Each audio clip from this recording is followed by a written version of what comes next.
The Galactic Archive's description of Earth was clinical, impersonal, and terrifying. A planet classified under the highest hazard tier, with gravity heavier than most civilized worlds, an atmosphere dense with volatile compounds, weather systems violent enough to crush fragile structures, and a biosphere packed with predators that operated on speed, stealth, and venom. Even the microorganisms were considered lethal to non-native biology, capable of killing an unshielded alien in hours. To the Cathari, the crew of the Coalition exploratory vessel Helios 7, it was a place no sane being would willingly step foot on. Those who were spoken of in hushed tones, and in most cases, they were dead. That suited the crew fine. None of them had any intention of leaving orbit. Their mission was simple: investigate a distress signal originating from a derelict transport drifting near Earth's exosphere, retrieve any surviving data, and leave before the planet's unpredictable magnetosphere and radiation belts tore their senses apart. The fact that a human signature appeared in the distress data only added to their unease. They had all heard stories. Humans were apex predators from a death world, creatures that had evolved in constant battle against their environment. They weren't just physically durable. They were, according to rumor, mentally unstable enough to smile in the face of danger. The stories came from secondhand encounters. Pirates whispering about boarding crews who never surrendered, miners claiming humans could breathe toxic dust for minutes without protection, medics saying human patients refused anesthesia during surgery because they wanted to watch. Most of the Helios 7 crew dismissed such tales as exaggerations meant to frighten hatchlings. But still, there was something unsettling about the idea of meeting one. The commanding officer of TAR called a briefing. He stood at the front of the operations deck, his scaled face drawn tight. "We are approaching the source of the distress signal. Sensors indicate minimal power aboard the vessel. Life support compromised, one remaining life sign." His gaze swept the crew. "It is human." The word was weighted, deliberate. "We will proceed with extreme caution. Do not provoke. Do not engage unnecessarily. Retrieve the data core and any valuable intelligence. The human is secondary." That last part drew a flicker of relief from some, confusion from others. To them, a survivor would normally be the primary objective. But with humans, nothing was normal. Approach to the derelict was silent, except for the hum of stabilizers. The ship was an older civilian transport, hull scorched by reentry burns, likely from a failed orbital insertion. Sections were torn open as though something inside had exploded. No active weapon signatures, but the crew kept their hands near emergency bulkhead controls. The docking was precise, almost surgical.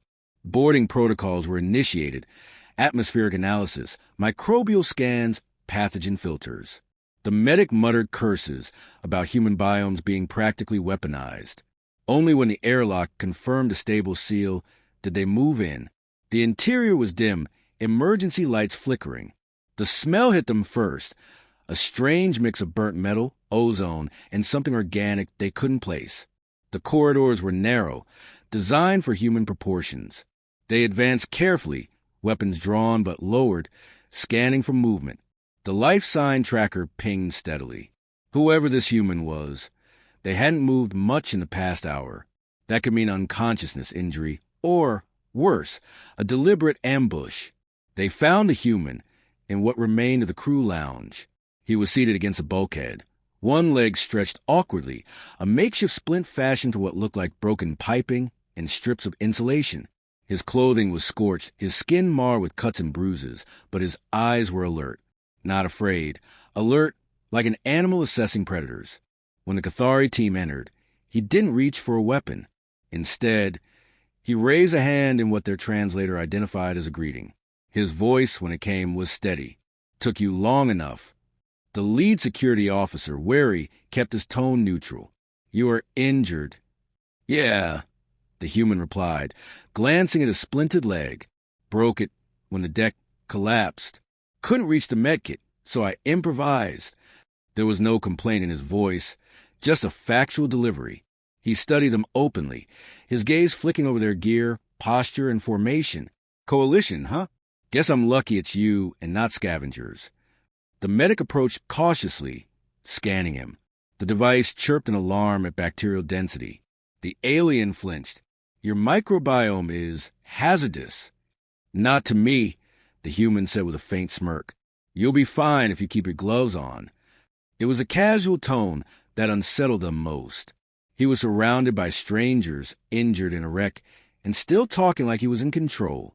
The team retrieved the data core from the main console, but the human didn't protest or demand rescue. He simply asked, "What's your exit vector?" When they told him, he nodded approvingly. Good choice. Less debris that way. That sparked an unspoken question among the crew. How would he know? On the return to the docking hatch, the gravity of a human situation began to weigh on them. The corridor ahead had partially collapsed since they'd entered, forcing them to find an alternate route. The human, limping but steady, took point without being asked, pointing out weak panels, hidden service ladders, an access duct that bypassed a flooded compartment. His movements were deliberate, efficient, as though he had mapped the wreck in his head. "You've been moving through here on that leg?" One crewman asked incredulously. "Only when I had to," the human replied. "Pain slows you down if you let it." "I don't." There was no bravado, just a simple statement of method. That disturbed them more than any boast could have. They were used to species that avoided discomfort at all costs, not ones that worked through it like an inconvenience. Back aboard the Helios 7, the human refused a stretcher, opting instead to support himself on a railing as he was guided to the med bay. The medic hesitated before treating him, layering on biocontainment fields and sterilizing tools 3 times over. The human watched with mild amusement. "Afraid I'll infect your ship?" he asked. The medic muttered. "Your body hosts more microbial species than most ecosystems. Some of them can eat through organic material." "Yeah," the human said with a shrug. "They keep us sharp." The statement was absurd to them, yet entirely sincere. During questioning, the human's account of the disaster was sparse. He explained that the transport had suffered a reactor overload after a micrometeorite strike, killing most of the crew instantly. He had stabilized life support for as long as possible, scavenged food and water, and sent the distress signal.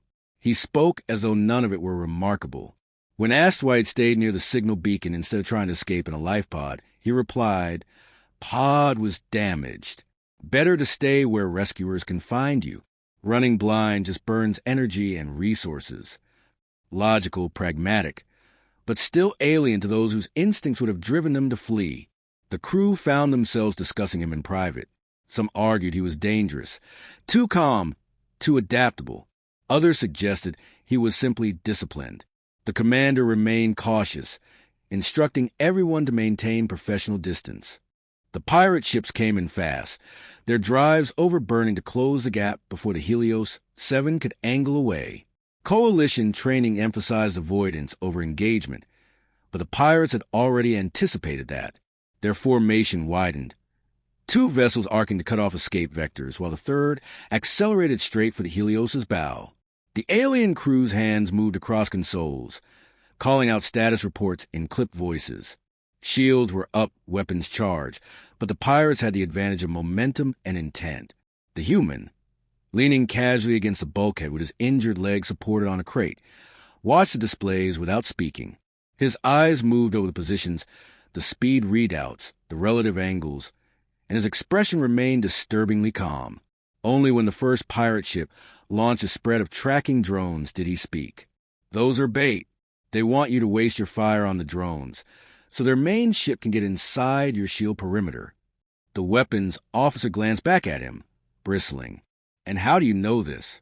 The human's voice was flat. "Because I've been on the other side of this exact plan. Trust me, don't shoot the drones. They're not meant to hit you. They're meant to make you panic." The commander hesitated only a moment before making the call. "Ignore drones. Focus fire on the left flanker."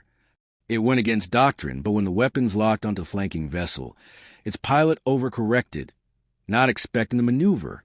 The shot caught the pirate's shield before it was fully raised, sending the ship spiraling out of formation. The human's tone didn't change. "Good. Now cut power to the forward shields for 3 seconds." Every eye turned toward him in disbelief. The shield operator hissed, "That will leave us exposed." "Exactly," the human interrupted. "They'll think you're crippled and rush in too fast. That's when you hit them with a full burn and scrape past their lead ship's underbelly. Their weapons' arc won't cover it.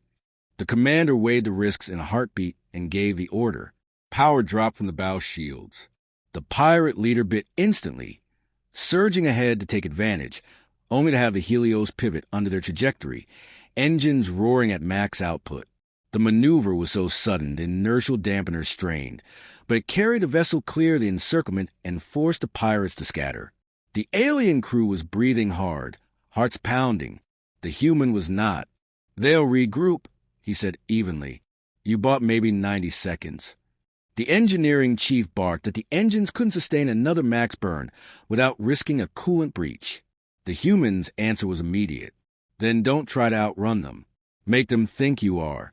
Plot a vector toward that debris field at 14 degrees starboard. When you get halfway in, kill your engines completely. That will make us a sitting target." The helm officer protested. "No," the human said, already moving toward the tactical display. "It will make you invisible. Their sensors will assume you've broken up in the debris.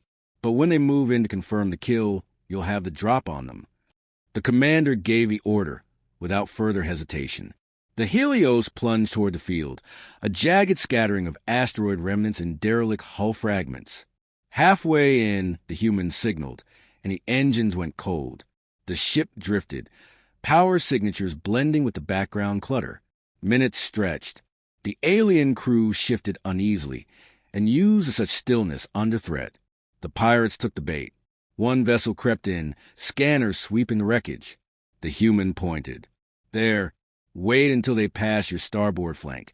Then fire everything you've got into their engine cluster." The Helios's guns flared to life, and the pirate ship shuddered violently, its drives erupting in a plume of molten slag. It spun out, venting atmosphere. The other two pirates withdrew immediately, unwilling to face prey that fought like a predator. When the danger had passed, the crew exchanged glances heavy with unspoken realization. Their survival had not been the result of coalition protocol or training. It had been the humans' instincts. Instincts born not of simulations but of lived experience in a world where everything tried to kill you. The commander approached him. "You could have been wrong. We could have all died." The human met his gaze without flinching. "Or you could have followed the playbook and been picked apart in sequence. You don't win fights like this by thinking like prey." The words lingered long after he left the deck. In the quiet aftermath, the ship resumed its course, though the mood was changed.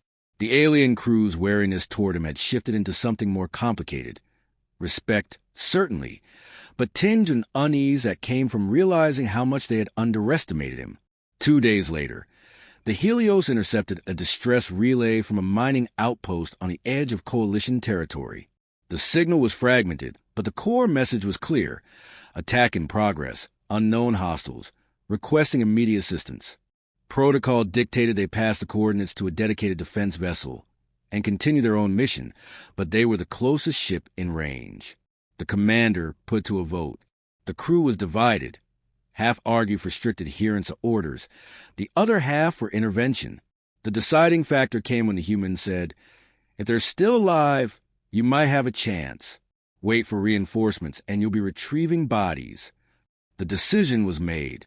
They altered course. The mining station was a small operation orbiting a mineral-rich moon, with a skeleton crew and limited defenses.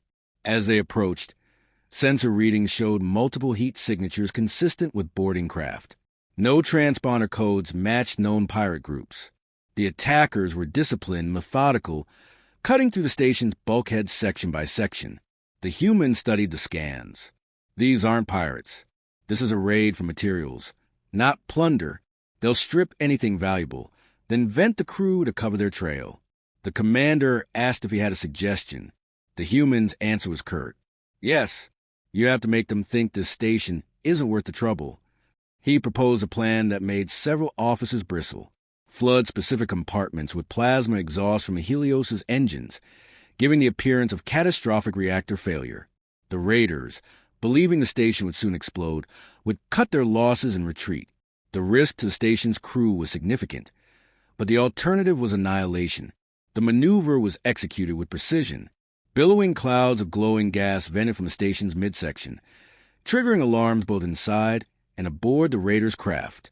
Within minutes, the attackers disengaged, leaving with whatever they had already secured.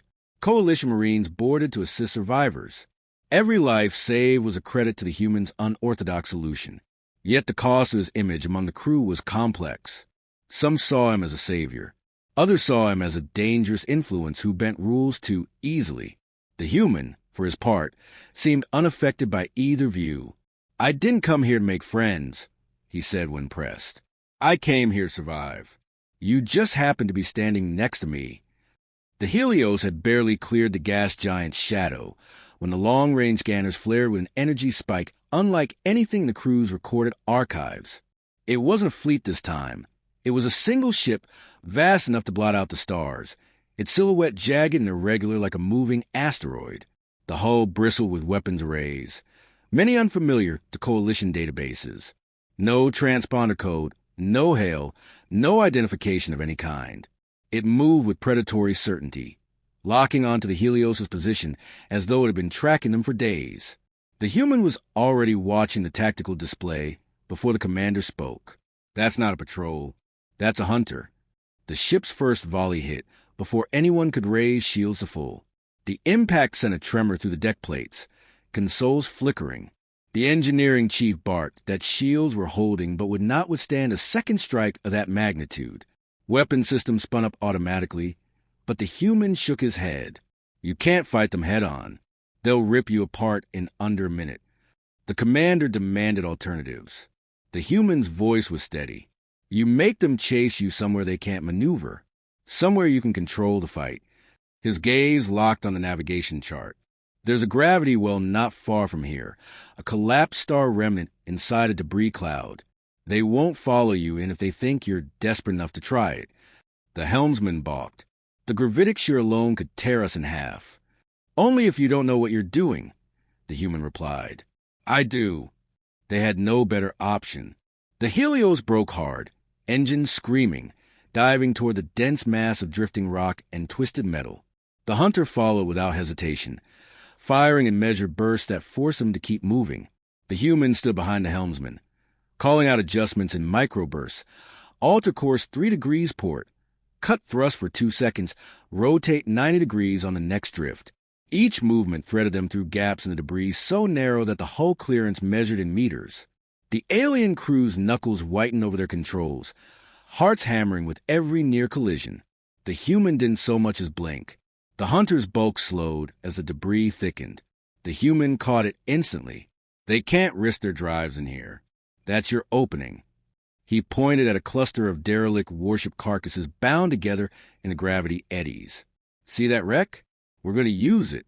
He ordered the weapons crew to target a weakened section of the derelict's hull plating.